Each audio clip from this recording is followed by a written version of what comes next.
24 de fevereiro e vamos para o nosso devocional da manhã, o devocional que eu leio, o devocional da manhã, do devocional de Charles Spurgeon, manhã e noite. Mas antes, vamos começar com a nossa oração. Jesus, Pai querido, que o Senhor esteja presente do começo ao fim deste devocional, que o Senhor traga para essa live todos que precisam ouvir a sua palavra, que se encontrem em Ezequiel 34, 26. Que o Senhor Espírito Santo, se for necessário, coloque em minha boca qualquer palavra para este devocional. Agradeço por estar conosco nessa manhã. Amém, amém e amém. Bom, como o versículo do nosso devocional é o livro do profeta Ezequiel, então vamos ver a introdução dele, da Bíblia Spurgeon. Autor e período da escrita. O livro de Ezequiel é homônimo ao seu autor. Em contraste com vários outros profetas, Ezequiel não foi tão criticado quanto os demais. Será devido ao fato de não mencionar de maneira. Não. Será devido ao fato de que o livro não fala de maneira tão detalhada da glória do Senhor Jesus, o Messias? De acordo com Ezequiel 1, versículo 3, o profeta, o rei Jeoaquim e muitos nobres do povo de Judá haviam sido transferidos à Babilônia na segunda deportação em 597 a.C. Ezequiel se originou da família sacerdotal de Arão. Há várias explicações para não haver uma data precisa no capítulo 1, versículo 1, ao que diz somente no 30º ano. Uma explicação é que Ezequiel estava falando sobre sua própria idade.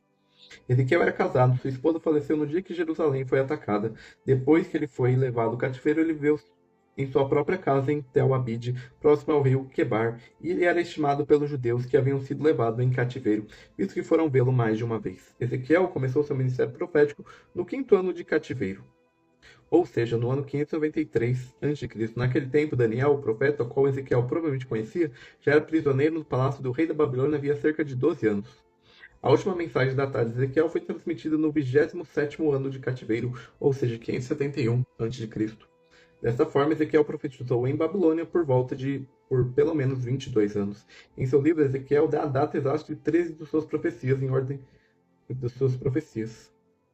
Assim, todas essas mensagens, exceto 3, foram transmitidas em ordem cronológica e provavelmente foram escritas também dessa forma. Ezequiel não é mencionado em nenhum outro livro nas Escrituras. Também não encontramos referência a este livro no Novo Testamento. Contribuição para a Bíblia. O livro de Ezequiel é o terceiro seguido daqueles conhecidos como profetas maiores. Ezequiel também é um dos profetas que viveu no exílio, enquanto Jeremias vivia a queda de Judá em Jerusalém. Daniel e Ezequiel já haviam sido deportados da Babilônia. Em relação ao conteúdo, as profecias correspondem em muitos aspectos às profecias de Jeremias. As profecias também são intercaladas com muitas imagens, símbolos e símbolos. Ambos lembram ao povo apóstata sua triste condição. Ambos profetizaram a queda de Judá e a destruição de Jerusalém, mas também a restauração final do templo. Em contraste com Jeremias, Ezequiel organiza sua profecia de maneira clara sobre a condição do Espírito Santo, o qual é mencionado com muita frequência neste livro. A primeira parte mostra a condição do povo, a qual leva à rejeição de Ezequiel, os capítulos 1 ao 24. Então Ezequiel anuncia o juízo sobre os reinos, sobre os povos vizinhos, capítulos 25 ao 32, e finalmente recebendo a profecia do reino de Israel, unificada em dias vinglouros, e a descrição do milênio com o templo em Jerusalém, capítulo 33 ao 48. Dito isso, há certos paralelos entre as profecias de Jeremias e Ezequiel, apesar de todas as diferenças.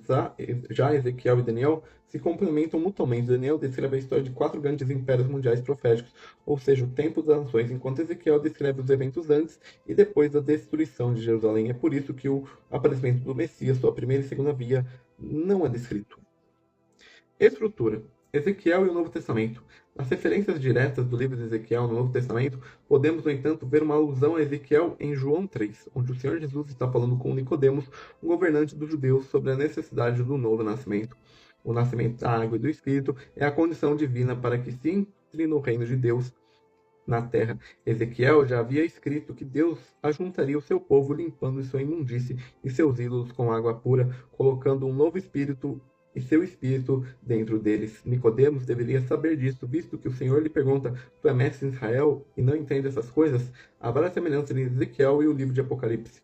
O trono de Deus, como seu pequeno livro, rolo, a imagem, o selo, um incensário cheio com fogo, Gog e Magog, a Nova Jerusalém, o rio e a árvore da vida. Em alguns aspectos, encontramos similaridades recorrentes, como, por exemplo, a descrição do trono do rei, a descrição do trono de Deus e as 4 criaturas viventes. Em alguns lugares, as profecias do Novo Testamento vai além do revelado no Antigo Testamento.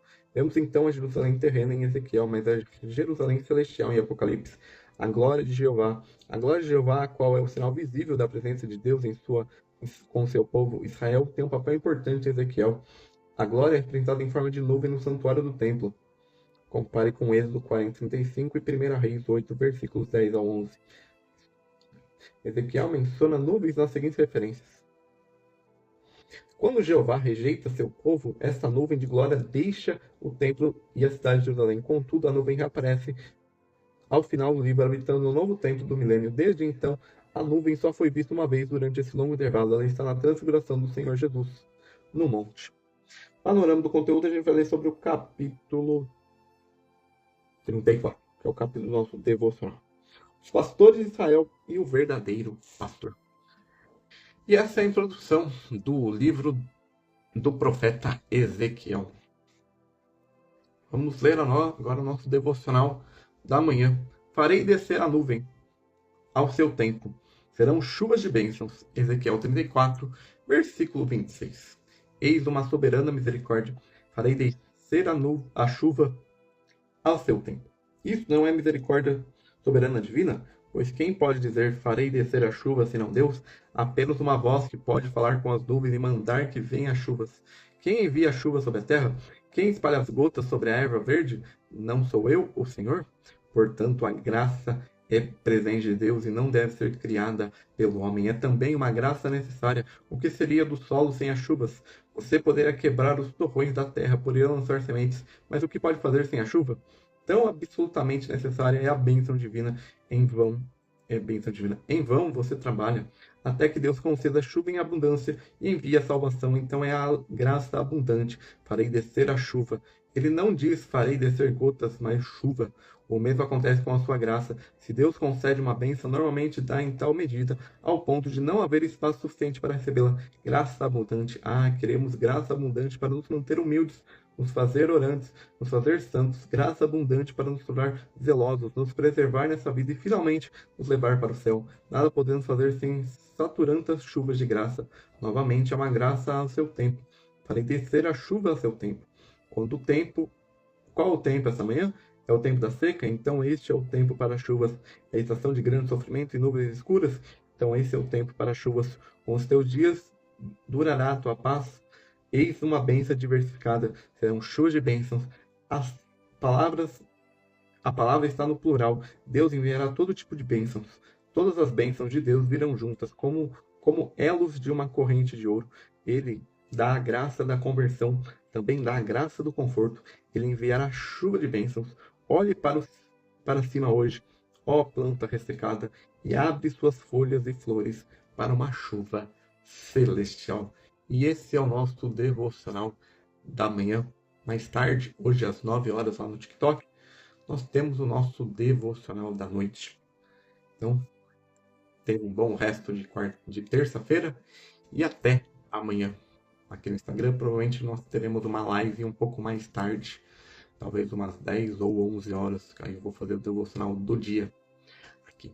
Então, tenha um bom resto de terça-feira, um bom início de semana e até o próximo.